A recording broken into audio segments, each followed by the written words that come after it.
Hey folks, wanted to reach out, connect with the community a little bit, talk about Tonverk. This is something that I had a few months now. Honeymoon phase is over, so thought I'd just do a little shop talk. I don't have any music this week. Working on some stuff, but not quite there yet. Not ready to share anything yet. So why not talk about this unit? How I came upon it, what I think of it, the good, the bad. So I'll start with why I got it. So maybe last year, I ended up with an OPXY. And I fell in love with step sequence sampling again, which was interesting. I used to have a lot of Elektron gear. I used to have the mono machine, the machine drum, the MK1 rhythm, the MK1A4, and I had the Octatrack. And maybe 3 years ago, I sold all of them. So I went away from all of the Elektron stuff. It wasn't that I hated it, I just wanted to get more into bigger boxes with one knob per function type stuff, no menus, right? I got the Perkins HD01, I got the Super 6, just moved off, sold that, used the money, funded other things. Enjoyed it, don't regret that one bit. But yes, got an OPXY, fell in love with that, workflow. Then I saw, I guess, a deeper, more complex horizon when the Tonverk was announced. And I always had my eye on Elektron, but was never really looking to get back into that. I had everything really I needed, but the OPXY does its own thing well, and the Tonverk does its own thing very well in its own way. One of the things I look for in a lot of these machines is utility. The OPXY offered some utility with the aux out. Utility's here for sure in the Tonverk with the multiple outputs and the multiple inputs that are in it. So that was what intrigued me, and I got in on the unit before the granulator. I think it was 2.0 they came out. There was some patches that came towards the end of the year on the unit, which took it to a new level, and people were like, we love this thing now, because when it initially came out, it did not have all the bells and whistles that people had expected for a unit like this from Elektron. They expected more out of it. I knew the Tonverk was a sampler. I was looking for that. I had actually started out on my hunt for this after I had bought an S4 Torso. The S4 Torso, the idea was get something that could run your stems and then be able to tweak, manipulate them. The granulator that was on there was really cool, all that stuff. Found myself repeating the same tricks on the unit. I couldn't really expand. I know you can, because there's so many ways to modulate, and that's really what its core was, to really change it up and to make it sound better. But I moved off of it when I saw that I could do long sample formats on this. I could basically run full tracks, and that it wasn't just limited to 8 tracks, that there was subtracks. I could make all 8 tracks into subtracks, and each subtrack would have 8 tracks inside of it. It can get a little confusing, but the limitations were pretty limited in terms of that, I found, and I was really intrigued by it. Limitations being only the sending out to effects. All 8 tracks within a subtrack would share the same effects bus, or the internal effects that it had assigned, and then the bus, whatever you'd send to, route it, whatever. I'll get my tongue twisted if I keep talking about it. It can be a little head scratching at first. But speaking on that, I ended up acquiring it, and I found it to be very intuitive and easy to use. It's been a long time since I used any of the Elektron products.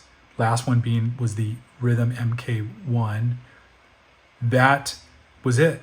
So coming into this, I don't know the evolution from the Digitac boxes, the small form factor boxes, but I immediately noticed how well laid out everything was from your left hand to your right hand, and getting to menus and just being able to operate super quick. Love the level data. I know that was there before. The response of all the buttons when you turn them, and how the menu responds to them, is a huge difference from the other machines that I remember using. Again, up to the MK1 Rhythm. So There is an operating system update. They had rewritten, I guess, the code on how these machines work. I don't know the details on it.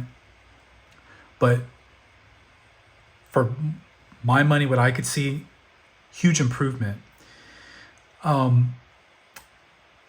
next thing I guess I'll talk about is what blew me away. Well, we're already talking about what blew me away because I'm already in the system, but so sampling. Sampling, really easy to do.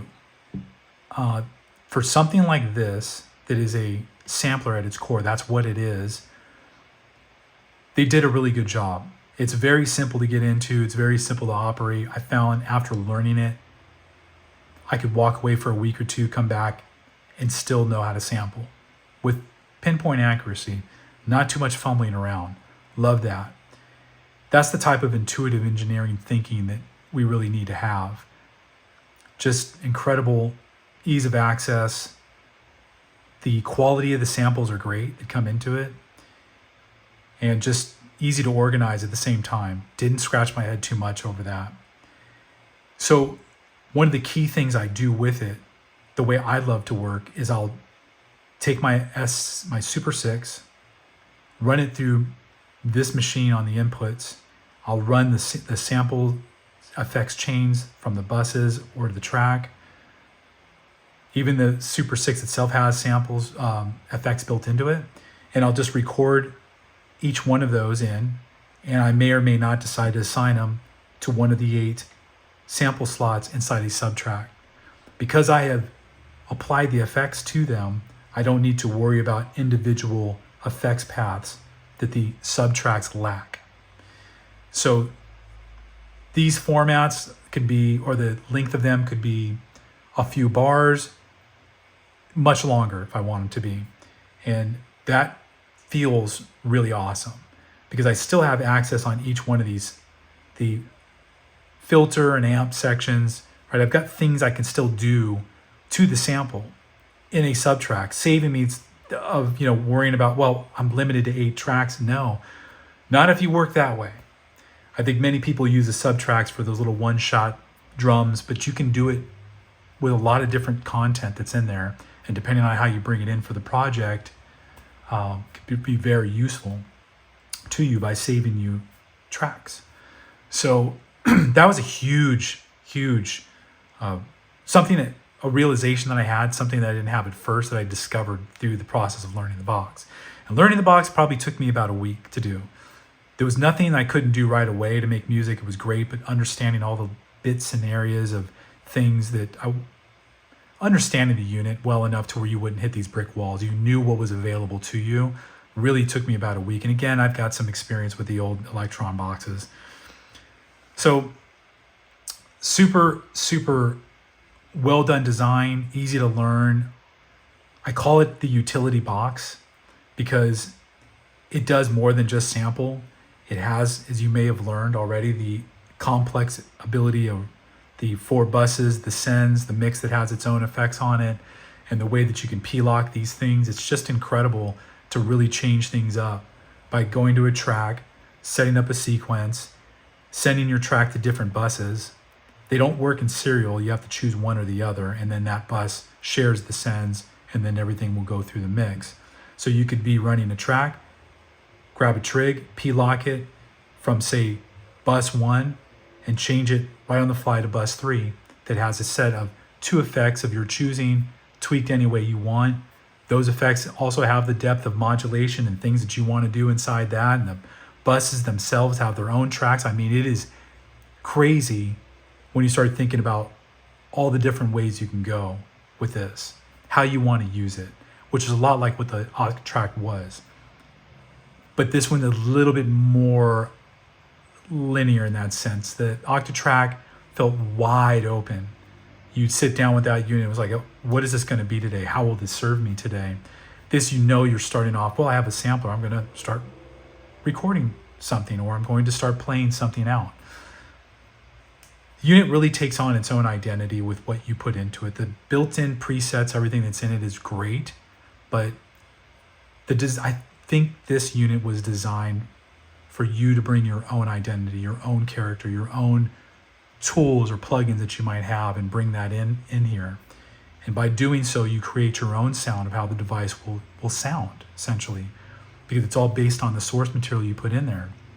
But it's just a small part of it. Once you get into all the ways that you can affect things and route things, it just turns it into something completely different.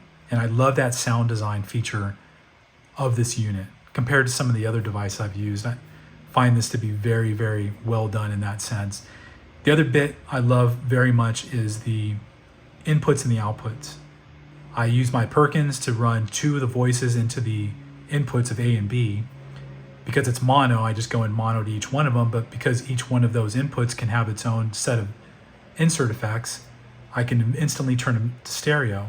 So I had routed those voices from the Perkins into the Elektron, and then as I was performing on the Perkins, I was able to just turn the send up that would send information over here and get these cool, crazy effects, which was just a really fun live way of working. So I only wish they had 2 more inputs. I don't think you can have enough. It's kind of weird in this day and age with a lot of samplers, including even the latest, I think, MP Live 3, and just like, man, gotta have more than 2 inputs, right? I mean, it's a sampler, but I guess you start to get into this territory, people want to mix on it or whatever, which is fine, right? I think $100 more to put 2 more inputs would have been totally worth it. So that's kind of one drawback, not a drawback, but just a wish list item I wish we had on here. The, gosh, what else would I talk about? The other, I guess, when we're talking about bad things or things I wish were better, the presets, previewing presets that's in here, can't really preview them. You can see them, but you can't hear them, which is not really useful right now. Pretty sure they'll probably fix that. What else do I got to say about it? I mean, I guess at some point we want to get the subtracks to maybe each individual step to go to ascend, which would be nice, would open things up more on the subtracks. But again, the way I'm working with it at this point, it's fine. Honestly, since I bought it, I didn't have the granulator or anything like that built into it, and it was fine. I didn't feel like it was lacking much. I kind of knew what I was getting into. But apparently, if you were up to date on the Elektron side of things, you expected more out of the unit. And hey, I'm glad, because it keeps them working. They keep putting stuff into it. And I feel like this has a long way to go on in terms of what it can possibly do. Not what I expect it to do. I'm happy with what it is now. But knowing from what I've understood that the processing headroom that's inside here is pretty high, which is leaving them a lot of options to upgrade and do many more fun things to it. Already thinking about it with the granulator that's in there and the 8 tracks you have, it's kind of mind-boggling to think that you could run 8 simultaneous granular tracks at the same time. I don't know of any granulator machines that are out there that do that. Let me know in the comments if you do. But let's not just stop there, right? When you're putting 8 tracks into their own granular algorithms, you're also having 8 tracks that could have 2 effects on each track, then going to a bus with 2 more effects tracks, then going to a send, then going to possibly the mix out with a master FX on that as well. All the while running LFOs on those effects chains, modulating them, modulating your granulator. I don't know how it must be crazy, the testing they have to do every time they put something new, a new engine like that in there, because you need to know if the system's going to handle the stress. I have not run all 8. I'm sure somebody has. But if you think about that for a second, that's a lot of processing power that's in there, because granulators tend to use up a lot of CPU. So to be able to do that, I think they're flexing pretty hard on it. And I feel like it's just the beginning for some reason. I know we could probably stop here now, but I just got a gut feeling they came out a little early because they had to deal with the MPC Live 3. They had to deal with, I don't know, there was something else that came out too. And I think that was a time where people were going to be spending their money And I don't think Elektron wanted to miss out on it because they were so close to getting this out, right? They were just probably a few months away from having the granulator done. And they wanted to get these out, sold. And I think that upset some people that it didn't fully have all the features they wanted. It was a little buggy, felt a little undercooked, so to speak. To me, I would have been like, look, just wait, just hold off till next year, just wait till the MPC hype, all that stuff's done, and then jump in. I mean, I feel like you're kind of a different customer anyways, but what do I know? So anyways, great system, excited.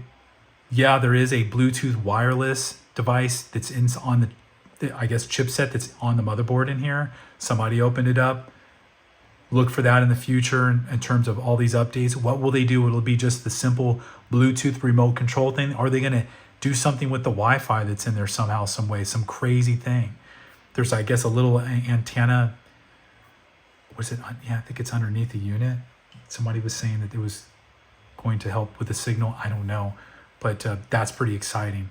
Really, really awesome. So anyways, thanks for jumping on, listening to me rave about the Tonverk. I love it. I'm happy with it. Honeymoon phase is over. Still enjoying it. It is the centerpiece of my studio right now. Been recording stuff in and out. Once I get bored with one way of doing things, there's a whole nother way to do things. You can just sit down and come up with a different plan of attack before your day begins with this unit because it has the utility sort of like the Octatrack was. So super cool. Thanks everybody. Hope you enjoyed it. These are just my opinions. Take care.